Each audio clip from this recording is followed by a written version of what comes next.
Handayani, biasa dipanggil Isti. Aku adalah mahasiswa dari Universitas Hasanuddin, Fakultas Matematika dan Ilmu Pengetahuan Alam, jurusan Sistem Informasi. Di sini aku bakal ngejelasin tentang konsep kewirausahaan. Nah, konsep kewirausahaan menurut para ahli. Yang pertama ada menurut Fahmi. Konsep kewirausahaan menurut Fahmi yaitu suatu ilmu yang mengkaji tentang pengembangan dan pembangunan semangat kreativitas serta berani menanggung resiko terhadap pekerjaan yang dilakukan demi mewujudkan hasil karya tersebut. Yang kedua ada menurut Friedrich et al. Dalam Slamet et al. Nah, kewirausahaan menurutnya adalah proses menciptakan sesuatu yang baru dan memiliki nilai dengan mengorbankan waktu dan tenaga, melakukan pengambilan risiko finansial, fisik, maupun sosial, serta menerima imbalan moneter dan kepuasan serta kebebasan pribadi. Selanjutnya ada menurut Suryana.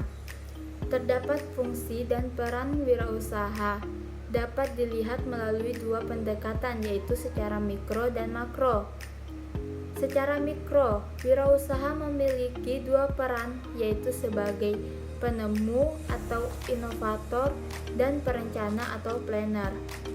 Sebagai penemu, wirausaha menemukan dan menciptakan sesuatu yang baru, seperti produk, teknologi, cara, ide, organisasi, dan sebagainya. Sedangkan sebagai perencana, wirausaha berperan merancang tindakan dan usaha baru,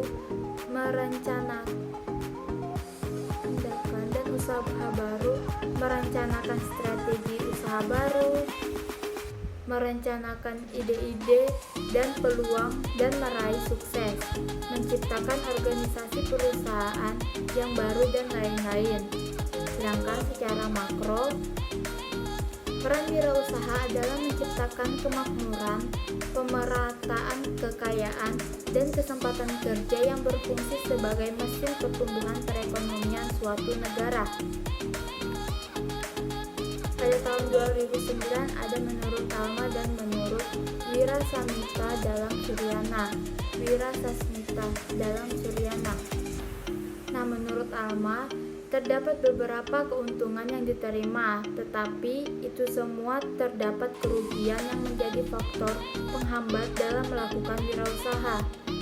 Sedangkan menurut Wirasasmita dalam Suryana, ada alasan seseorang untuk berwirausaha adalah karena keuangan, sosial, pelayanan, dan memenuhi diri. Selanjutnya ada menurut Katz and Green dalam Slamet et al. Bahwa terdapat 3 komponen kunci kepemimpinan wirausahawan.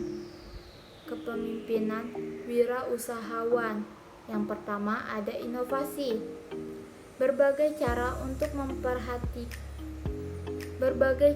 untuk mempertahankan perusahaannya, seperti cara memikirkan masa depan perusahaan, cara berkompetisi lebih baik, dan cara produk apa yang perlu dibuat, sehingga pemilik disebut dengan visioner. Yang kedua ada operasi delegasi. Tugas pimpinan ke bawahan mengenai tugas yang diemban dengan tujuan agar dapat mengatasi hal-hal yang tidak terduga sebelumnya. Selanjutnya, inspirasi. Inspirasi muncul apabila seseorang menjalankan bisnisnya sesuai dengan jiwa dan keinginannya, sehingga ia selalu akan mencari cara untuk mengubah suatu usaha sehingga persaingan dapat diminimalisir. Selanjutnya yaitu kewirausahaan menurut pandangan saya secara pribadi. Nah, kewirausahaan ini adalah segala kegiatan yang dilakukan seseorang mulai dari mencari ide sampai merealisasikan ide tersebut dan dilakukannya dengan segala kemampuan yang dimiliki untuk menghidupi dirinya serta membantu membantu orang-orang di sekitarnya. Selanjutnya ada materi kewirausahaan eksistensial. Kata eksistensial memiliki 3 arti, yaitu keberadaan manusia atau cara khusus manusia dalam menjalani hidupnya, makna hidup, dan perjuangan manusia untuk menemukan makna yang konkret di dalam hidupnya. Itulah 3 arti dari kata eksistensial.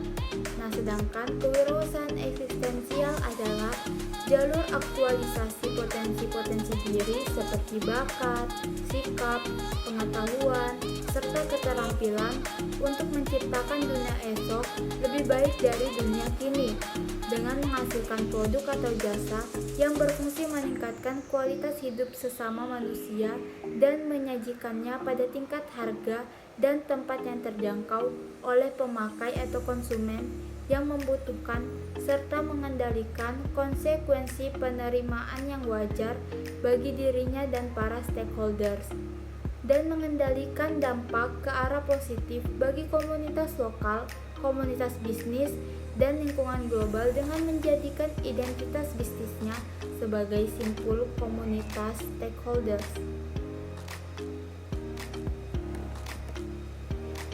Mungkin sekian saja yang dapat saya sampaikan tentang konsep kewirausahaan. Kurang dan lebihnya mohon dimaafkan dan terima kasih. Sampai ketemu di video selanjutnya. Bye.